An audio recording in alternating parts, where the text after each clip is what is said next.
Hey there, I'm Ava, the artist that all the newspapers and critics have been talking about for the past 6 months. I live in a cozy apartment with canvases piled up like old newspapers in every corner. Today, I'm dragging my feet at another one of those art exhibitions where people with more money than sense pretend to understand art. But that's where the cash flows from, and I need that to keep doing what I love. I'm setting up my corner, hanging my pieces, when this guy walks in. Looks sharp, suit and all, and he's scanning the room like he's shopping for more than just art. I peg him for another rich snob at first. His eyes stop at my biggest piece, and there's a pause. Then he strolls over, all casual like he's walking into a friend's house uninvited. "That's quite a storm you've captured," he remarks, pointing at my painting of a tumultuous sea. "Yup, it's a mess all right," I reply, wiping my hands on my jeans. Not really in the mood to entertain. He chuckles, a deep sound that seems genuine. "I'm Ethan," he extends his hand, not a speck of pretension. That takes me off guard. "Ava," I shake his hand, firm and brief. "Got tired of painting still lives and sunsets. Thought I'd throw some real life onto the canvas." "That's refreshing," he nods, glancing back at the painting. "It's raw, powerful." I'm about to thank him when he asks, "Got a minute to talk about your work? Maybe over coffee?" Coffee turns into sitting at this overpriced cafe across the street, Ethan sipping his fancy espresso while I stick to plain black coffee. He talks art like he knows it, really knows it. Turns out he owns a couple of galleries and isn't just some suit. "So, you make a living just throwing paint around?" he teases, eyebrow raised. "Beats wearing a tie," I shoot back, smiling despite myself. "We talk about everything, art, music, crappy movies." He's easy to talk to, and I find myself opening up about my dream of making it big without selling out. He listens, really listens. "You're not like the usual artists I meet," he admits. "You're not all airs and graces. You're real, like your paintings." "Thanks, I guess," I say, still wary of compliments. Most guys don't look past the surface, you know? They see a girl who likes to paint, not someone trying to make something of herself. Well, I see someone talented. And it's not just about the art. It's about the artist. You've got something, Ava. Don't let anyone tell you different. The afternoon fades into evening, and I realize I've enjoyed myself. He walks me back to the exhibition, and before we part, he hands me his card. "Think about what I said, Ava. Maybe we can talk more, set up something for your work. No pressure, just think about it." "Yeah, maybe," I take the card, surprised at myself for even considering it.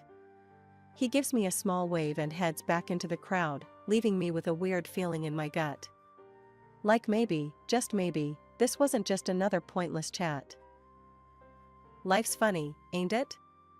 One minute you're slinging paint on a canvas in some dingy studio, and the next, you're being whisked off your feet by a guy who actually gets you. That's been my ride with Ethan. A year of surprises, and not the bad kind.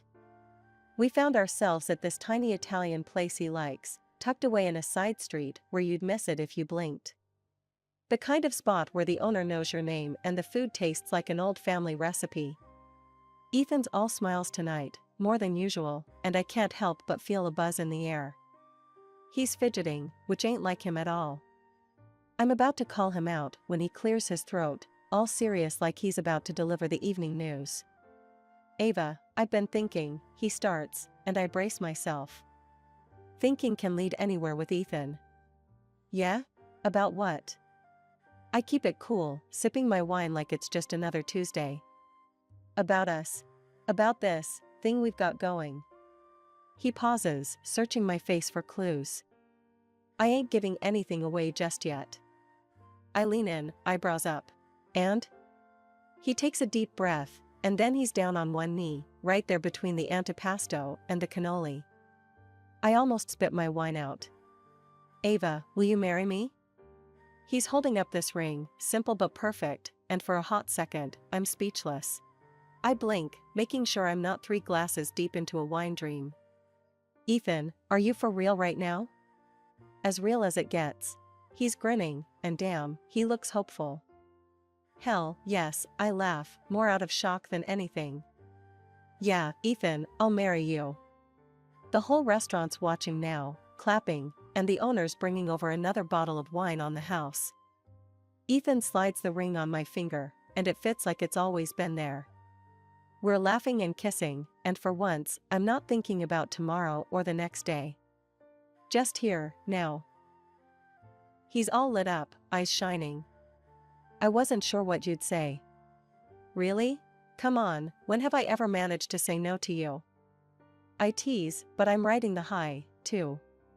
It's just, you're not the typical girl, Ava. You've got this fire, and I never wanted to be the guy to put that out. He's sincere, and it hits me hard, right in the feels. Ethan, you're about the only person who hasn't tried to. I admit, feeling that weird warm fuzz that comes with too much truth and just enough wine. We talk plans, dream big about what comes next. Maybe a small wedding, something low-key, but real nice. We're both grinning like idiots by the time we leave, the cool night air doing nothing to sober the buzz. The wedding was a blast, a real fairy tale kind of day. There I was, in a white dress that made me feel like I was floating on air. Even Jane, my agent and old pal, was all teary-eyed, telling me how she was kindly jealous and throwing around big smiles. It felt like everything was falling right into place. Life with Ethan started out like we were living some kind of dream. We set up house together, and those early days felt full of promise. I was on fire creatively, spending long hours in my studio across town, splashing my thoughts and moods across canvases that just kept piling up. Ethan was all praises then, always saying how amazed he was at what I could create and how hard I worked. But you know how it is, the honeymoon phase doesn't last forever. It wasn't long before I started noticing a shift in Ethan. At first, it was just little signs, like him coming off a bit sharp over dinner or fussing over small stuff that didn't matter. Then it got more intense, especially about my paintings. Why don't you just sell some of these, Ava? He'd start in, his tone more accusing than questioning. You've got dozens just gathering dust here. They're for the upcoming exhibition, Ethan, I'd explain, trying to keep my cool. It's important, you know this. It could really kick things up a notch for my career. But he wouldn't have it. Look, we could use the money, Ava. And honestly, how many more do you need to keep? Things got even more complicated when Jane started dropping by more often. I thought she'd have my back, but it turned out she was singing the same tune as Ethan. One afternoon, she came in laughing about something Ethan had said. He's right, you know. We could practically wallpaper our houses with all the paintings you refused to sell. Her words, meant as a joke, stung. I let it slide once, twice. But when it became their little running gag, I couldn't hold back any longer. One day, I pulled Jane aside after Ethan had cracked another one of those jokes at my expense, laughing like it was the funniest thing he'd ever heard. Jane, we need to talk, I said, my voice low but firm. I'm not okay with the jokes. And I'm not okay with you teaming up against me about my work. She looked taken aback, her face flushing with embarrassment or maybe guilt. Ava, I didn't realize it was bothering you that much. It is. And it stops now, or I'm finding a new agent, I said, not wanting to mince words. Ava, come on, you know I was just messing around. Jane tried to smooth things over, her usual confidence slipping. I'm sorry, really. It won't happen again. From then on, things were a bit tense. Ethan kept pushing, and Jane kept her distance, maybe out of guilt, maybe just laying low. I threw myself into my work even harder, partly because it was all I had left that felt right. I wasn't just creating art anymore, I was holding on to the only part of my life that still made sense. Suddenly the smell of paint and thinner, once my allies, had turned into my enemies. Just stepping into my studio made my stomach churn. At first, I chalked it up to stress or maybe a bug I caught, but when the morning started with me hugging the toilet, I knew it was more than just stress or bad takeout. So, I did the one thing that scared me more than a blank canvas, I bought a pregnancy test. Waiting for those lines to appear felt longer than waiting for paint to dry. And there it was, a positive. My heart was racing, a mix of fear and something like joy. I was going to be a mom. I couldn't wait to tell Ethan. I imagined him being thrilled, picturing us as one of those happy families in diaper commercials. But reality has a lousy way of knocking the wind out of you. I told him that evening, the positive test in my hand like some kind of peace offering. His face dropped, and not in a good way. "Ava, we can't do this right now. This is the worst timing," Ethan blurted out, his words like ice water down my back. "What do you mean, we can't do this?" "It's happening, Ethan. It's real," I said, my voice shaky. "We need to get rid of it. We're not ready to be parents." He was almost cold, detached. My heart felt like it was cracking right down the middle. "No, I can't do that. I won't," I said, finding strength I didn't know I had. "If you decide to keep it, don't expect anything from me." His words were a slap, harsh and stinging. I broke down after he left the room. I've never felt so alone. My whole life was about creating, and here I was, creating a life, and the man I loved was turning his back on it, and on me. I called Jane, hoping for some support, some understanding. But even she couldn't mask her hesitation. "Congrats, Ava, but are you sure about this? Maybe Ethan's right. This could really change things for you, for your art." She tiptoed around the edges of what she really wanted to say. "I didn't call to debate this, Jane. I thought you, of all people, would get it." I hung up, feeling the rift between us widen. With the studio now a no-go zone due to my sudden aversion to paint smells, I spent more time outside, walking in the park, trying to clear my head. The more I thought about it, the more I realized I was on my own in this. Ethan became more distant each day, obsessed only with my work, or the lack of it. "When is your exhibition?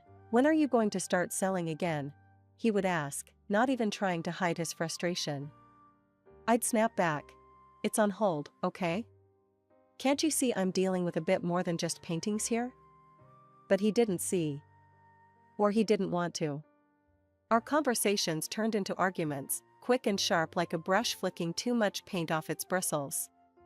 I was alone, truly alone, but also determined. I had a new life growing inside me, and like my paintings, I was going to see it through, no matter how tough the audience. After weeks of battling morning sickness and steering clear of my studio, the day I felt like myself again, I couldn't wait to get back to my sanctuary. The smell of paint no longer made my stomach turn, and I was eager to lose myself in my work once more. But as soon as I stepped in, something felt off. A quick glance around, and I noticed gaps where there shouldn't be. Some of my paintings were missing. Panic knotted in my chest. I racked my brain. Had I moved them? Sold them and forgot? No way, I would remember selling my own work. I darted to the old PC tucked in the corner, the one hooked up to the security cameras I had installed years back when a local punk thought it'd be fun to tag the warehouse. I never thought I'd need them for anything more than scaring off vandals. Fast forward through hours of nothing, and then, there he was, Ethan, looking sketchy as hell. He was lifting my paintings, one by one, and then walking out. My heart raced. What the hell was he doing?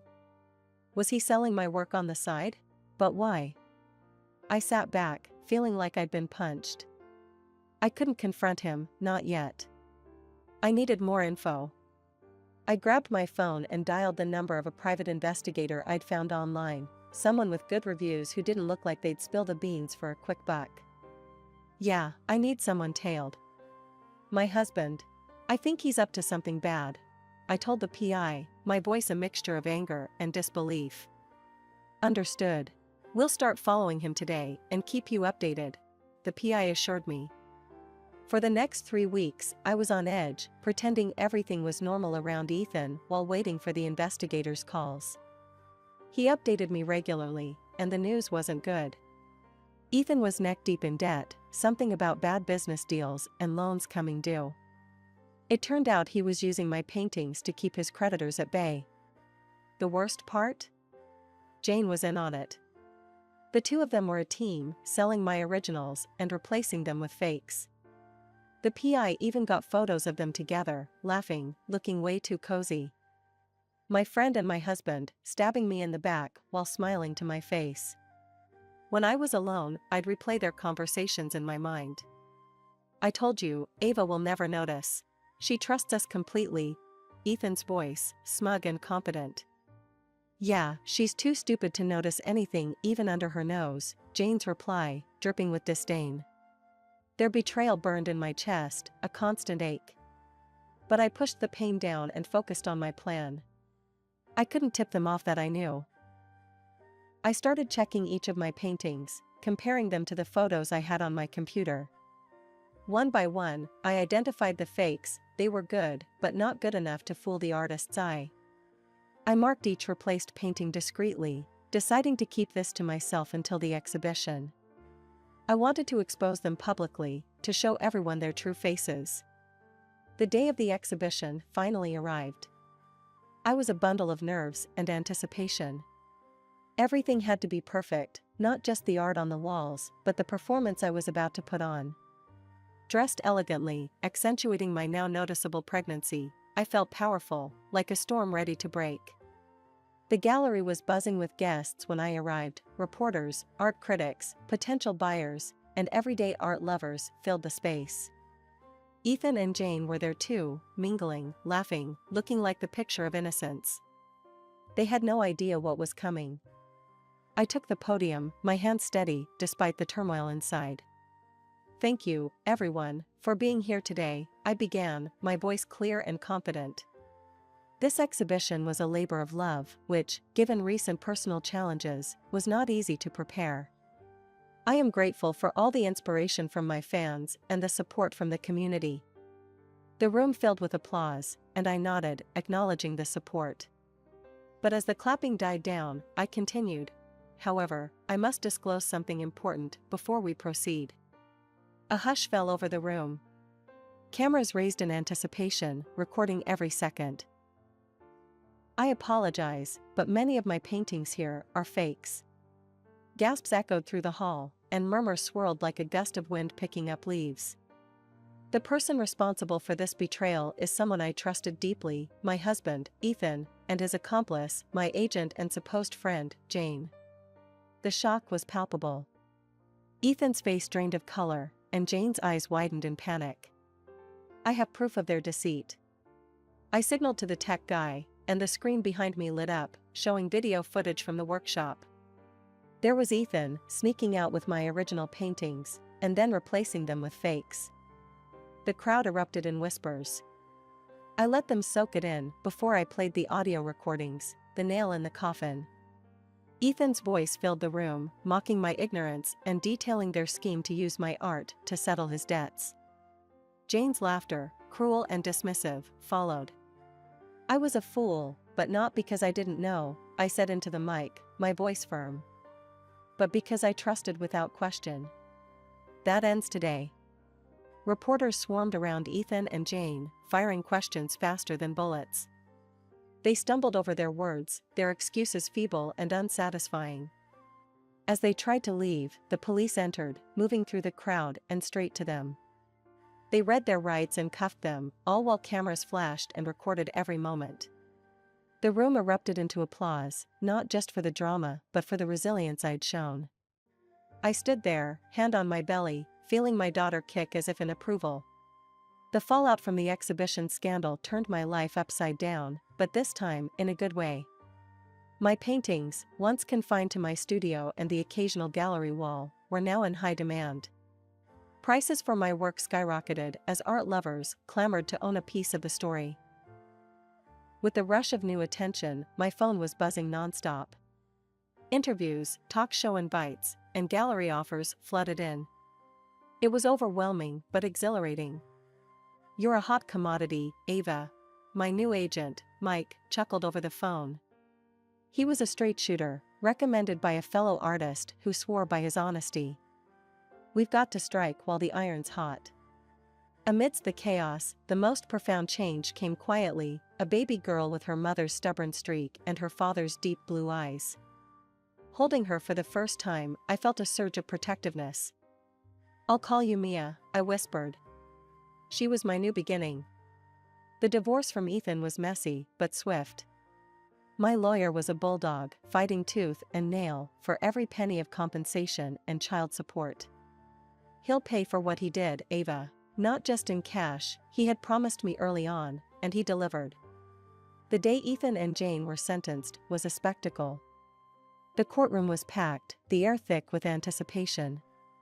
I sat in the front row, Mia cradled against my chest, a silent observer to her parents' past unfolding. Ethan couldn't meet my gaze. He and Jane looked small, deflated, gone was the arrogance and the smug smiles. When the judge handed down the sentence, short prison terms but long-lasting public disgrace, they merely nodded, accepting their fate without a word. Life settled into a new rhythm after that. Mia grew quick as a flash, giggling and babbling her way into everyone's hearts. My studio became my sanctuary once again, only this time with a crib in the corner and baby toys scattered among paint tubes. Mike was a godsend, handling the business side with a deft touch that left me free to create. "You've got a gallery opening in New York next month," he informed me one afternoon as I dabbed at a canvas, Mia playing at my feet. "New York, huh? Sounds like a big deal," I mused, not pausing my brushstrokes. And so, with my past tucked away like the darker colors on my palette, I painted my future in bright, bold strokes. Mia's laughter filled the air, a sweeter melody than any acclaim or applause. It's been 3 years since the dust settled on the chaos that was my old life. 3 years, and I've carved out a space for myself and Mia that's about as peaceful as it gets. We're living in a cozy house with a sprawling backyard where Mia can run around and I can breathe easy. My art? It's taken off in ways I only dreamed of. Collaborating with galleries, my paintings fetching prices that make me do a double take, it's all still a bit surreal. I was in the middle of setting up a new canvas in the makeshift studio I rigged up in the garage when my phone buzzed. The screen flashed Ethan's name. Hesitating just a second, I answered, bracing myself. "Ava, it's Ethan. I've been thinking a lot since everything. I'm out now, and I want to apologize, Ava. Truly. And I was hoping." "You're hoping what, Ethan? Hoping I've forgotten everything? Hoping I'd just let you waltz back into our lives?" I cut him off, not needing to hear the rest. No, it's not like that. I don't expect anything, Ava. I want to see Mia. I want to be a part of her life. I'm her father." I sighed, a heavy, tired sound. "You lost the right to call yourself that when you decided your debts were more important than your family." "I know I messed up, I do. I've changed, Ava. I have," he pleaded, his voice cracking a bit. "Good for you, Ethan. Really. But Mia's doing just fine without you. We both are. You're not part of this life anymore." I wasn't just throwing words, I meant every one of them. Can I at least send her something? For her birthday or Christmas?" His voice was smaller now, almost lost. "You can send it to Mike, my agent. He'll make sure it's appropriate before it gets to her. That's the best I can offer you." Another pause, then a quiet, "Okay. Thank you, Ava. Goodbye, Ethan." I hung up before he could say anything else, my hand shaking just a bit as I put the phone down. Mia came barreling into the studio then, all giggles and energy, her hair a mess from playing outside. "Mommy, look what I made." She held up a drawing, a swirl of colors that only a child's mind could dream up. "It's beautiful, sweetheart," I said, pulling her into a hug, the earlier phone call already fading from my mind. "Absolutely beautiful." Life had a funny way of balancing out. For every bad memory, there was a moment like this, so full of joy and innocence it made everything else seem small. I was making art, raising my daughter, and living a life I had fought hard to reclaim. No, it wasn't always easy, but it was ours, and it was filled with more love and laughter than I ever thought possible. The galleries kept calling, Mia kept growing, and I kept painting, Our days a canvas that we filled together, bold and bright. Ethan was just a shadow, a part of a past chapter that was closed and done. As Mia tugged on my hand, pulling me back to her world of make-believe and masterpieces, I knew we were exactly where we needed to be. In a home filled with love, light, and the laughter of a little girl who knew she was the heart of her mother's universe.